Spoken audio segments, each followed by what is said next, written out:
Hey everybody, welcome back to A Few Minutes here with Mark.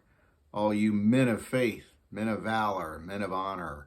I'm excited about today. Today's first reading was an Old Testament reading that really struck a chord with me, and it reinforced what I believe is a virtuous action or a virtuous set of rules of conduct.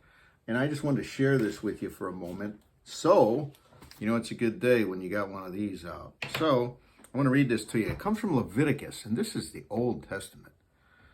But it correlates to the New Testament, and it correlates in so many different ways. The prophecies of the Old Testament came true in the New Testament. Many of you know that, some of you don't, but that's a reality. So this is one of those. This is after Moses had received the Ten Commandments, and in Leviticus, they were going through even more and more of how we should behave. And when I say they, that's God and Moses. So here, this is chapter 19, and it's verse 1 and 2, and then it's verse 11 through 18. The Lord said to Moses, "Speak to the whole Israelite community and tell them, 'Be holy, for I, the Lord your God, am holy. You shall not steal. You shall not lie or speak falsely to one another. You shall not swear falsely by my name, thus profaning the name of your God. I am the Lord. You shall not defraud or rob your neighbor. You shall not withhold overnight the wages of your day laborer. You shall not curse the deaf or put a stumbling block in front of the blind. But you shall fear your God. I am the Lord. You shall not act dishonestly in rendering judgment. Show neither partiality to the weak nor deference to the mighty, but judge your fellow men justly. You shall not go about spreading slander among your kinsmen, nor shall you stand by idly when your neighbor's life is at stake. I am the Lord. You shall not bear hatred for your brother in your heart. Though you may have to reprove your fellow man, do not incur sin because of him. Take no revenge and cherish no grudge against your fellow countrymen. You shall love your neighbor as yourself. I am the Lord." Some of this sound familiar to you?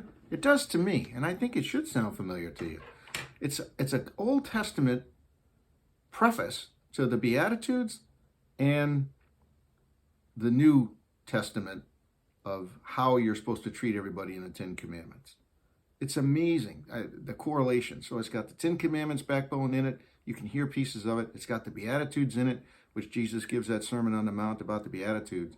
And here's how I translate, men. Here's what it means to us men, us Christian men, right? Because we're Christians, so we have this little thing inside of us now. It's like a Jiminy Cricket conscience. I don't know if you know who Jiminy Cricket is, but I do. And it kind of tells us when things seem awry or they don't seem right or they're askew. So when you're reading this about behavior and how we're supposed to behave to our fellow man and our countryman, and how we don't hold a grudge and we cherish no grudge, and we take no revenge, don't stand by idly when your neighbor's life is at stake. This is about helping one another. It's about being part of community. It's about being in unity in community. And when you talk about unity, there's no greater unifying prayer than the Our Father. The Our Father is starting out our, yours, mine, everybody's. That unites us. That brings us together, men, in commonality. That means that you and I are brothers, and we may have never met. That means that you and I share intrinsic values, morals, beliefs, and teachings, and we've never met. That means there's a whole world out there of people just like us that we can draw strength and power from when we're in unity, praying the Our Father. When we're in unity, following Leviticus and treating people this way. And the more people that we get responsibility for in our lives, like wife, children, elderly parents, if you haven't been through that yet, you will, and being able to care for them, it's all about how we treat. It's all about how we display our love for one another. It's all about fairness. It's all about judgmentalness. It's all about not doing what's wrong, but doing what's right. There's all these different things that come into our minds, our hearts, and our lives as men when we get responsibilities for others. It's different when you're a young lad or a boy and you don't have any responsibilities. Many of us, me included, long for those days, man, where I could just lay on my back in the grass. I don't have a care in the world. Well, where's the baseball game? What time we go into the swimming pool? And oh, by the way, I'm hungry. You got anything to eat? That was it. Way different today. But that mantle of responsibility that we get, there's all kinds of evidence in the Old Testament, whether you're reading the Ten Commandments, you're reading Leviticus, and how the virtuousness and rules of conduct that we should be following that God gave to Moses, combining with the Ten Commandments. And then you have Jesus telling us in very simple terms and words about the Beatitudes, and telling us in very simple terms and words about love God with all your heart, with all your might, with all your mind. There is no other but Him. And to love your neighbor as you love yourself. So those are pretty straightforward, but they're a culmination and a collection of just what was said here. And many of us try to live by the golden rule too, right? Treat others the way you want to be treated.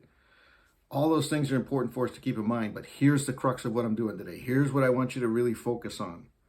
These are legitimate callings in manhood. They can't be ignored. The virtuousness of man cannot be ignored. How you apply that to your family, your inner circle, that's what I'm talking about today.